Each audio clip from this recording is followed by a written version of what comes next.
We are in section 3 and we are about to check out the third video of this section. So in this video, we are going to follow all of these steps to implement our stateful widget. Now in the previous section, we built this application, which I am going to delete it right now. Just for a quick recap, we created a class of flight book button and also the flight image asset. Well, these two classes are basically a stateless widget, just because we are using the superclass as the stateless widget.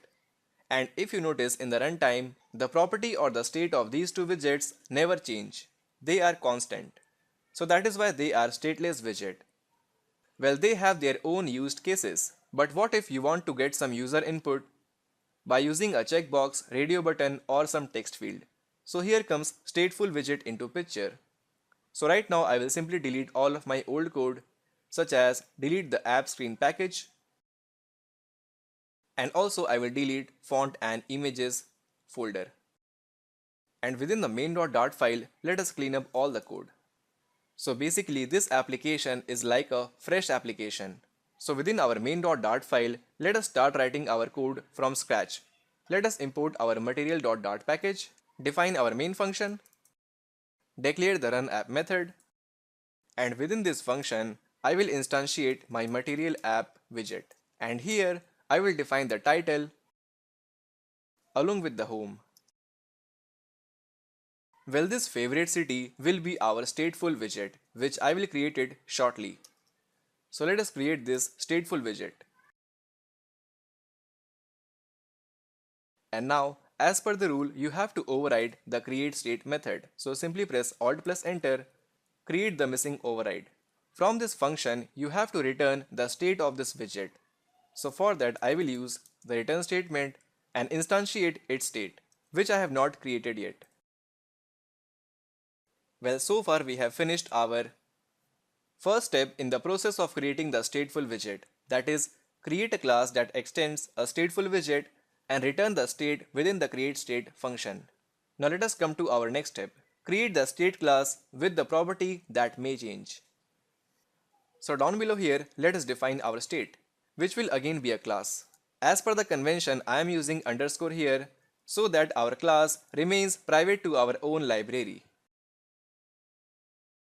Now as a superclass, I will use the generic state, which as a type parameter expects the stateful widget, such as our favorite city. Copy it and paste it here. So this class will basically define the state of our widget, which we have defined here. And now, as per the rule, override the build method. You can press Alt plus Enter or simply type it. Now as per the step number 2, you have to define the property which might change in future. I will define the name of the city. And now let us build our widget by defining its UI component, such as I will use the scaffold widget as a root widget. Define the app bar with some title, and right after the app bar, let us define our body, which will contain the container as a first element. And within the container, I will have the child as the column widget. So here, let us define our children as the array of widgets. As a first element of the column, I will define a text field widget. Well, the text field widget is another widget in Flutter that allows user to enter some data. That is, it takes the user input. So here, when the user enters something and press enter, so in that case, to handle the user input, we have a special handler of onSubmitted, which receives the user input within a function as a string value. Let us call it user input. Well, it is actually a function. Fine. So within the function body, we can use name city equal to the user input. And now when the user hits enter or submits something, we also have to display it within our application. So right after the text field, give it a comma, and as a second element of the column, let us define our text. And also try to style our text.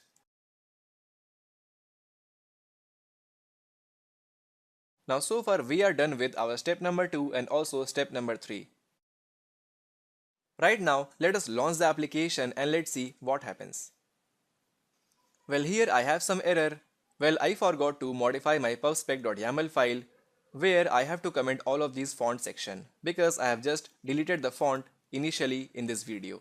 and also comment these asset section. Launch the application, get the dependencies. Well, currently our application is looking bit ugly. So before I do something here, let us modify our UI by adding some margin within our container and also provide some space between our text field and also our text within our column widget. So for that, let us wrap our text within our padding widget. As a child, put our text widget and here put a bracket and then provide some padding. Launch the application. Much better. Let us type something within our text field. City name as Mumbai. Hit on enter.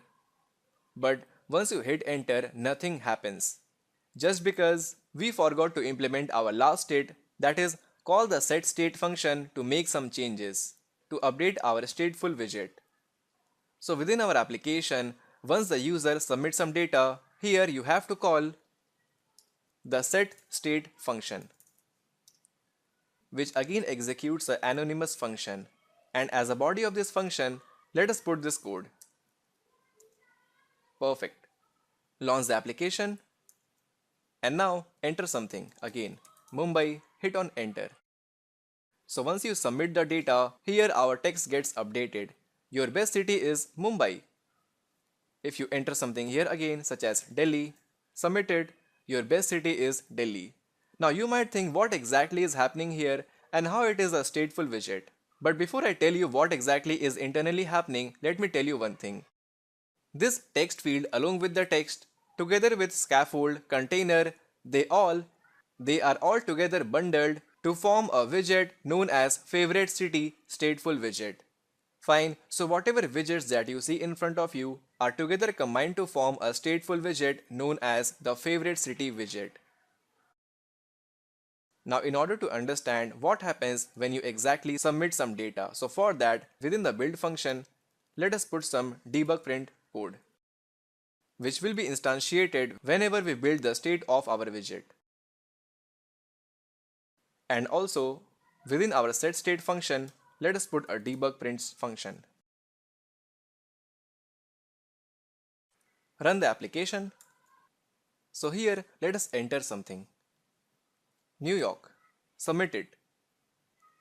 So there we go. Once you submitted, here if you notice, the setState function is called, which tells the framework to redraw the favorite city widget. Once we call this setState function, it simply redraw the favorite city widget. So what exactly is happening? Let me talk about it. So here, when you call this setState function, it simply destroy this whole widget, that is your previously created widget. And then again, the whole widget was again recreated freshly. So that is why the build function is again executed, which you can find it here within your console. Find the whole widget was again recreated freshly. So that is why you are able to see the changes in your widget. Fine. Now again clean up the console and try to enter something again. Chennai. Submit it. So here we go. setState is called, which again destroyed the old widget and recreated our favorite city widget again. So this is how it works. So with this we have accomplished our last step of implementing the stateful widget. Now as promised in the previous video, I told you I will come back to this point, that the classes which inherit the stateful widget are immutable. So here we have the class of favorite city which inherits from the stateful widget. So this whole class is basically immutable in nature. But the state of this widget is mutable. So whatever changes that we do in the runtime is basically done in the state of our widget. So in the runtime, it is the state of the widget which changes. So now I hope everything is cleared. And always remember to call the setState function, which will actually tell the framework to redraw our stateful widget. And finally show the changes here. Now before I end this video, I would like to tell you something. Apart from using onSubmitted as the event handler in case of text field, you can also use onChanged event handler, which again receives a user input as a string value. Now let us see how onChanged event handler works. Let's enter some data, Kolkata. Now here if you notice, as soon as I start typing here, before I submitted the data, the changes were reflected in our text instantly. So if I type more, then you will see the changes are getting reflected in our text. Perfect. So the onChanged method, in comparison of onSubmitted method, immediately execute this function and thus immediately reflect the changes by calling the setState function. So we don't have to submit the data whenever the user enters some data. Well, right now let us revert it to onSubmitted event handler. So that's pretty much for this video.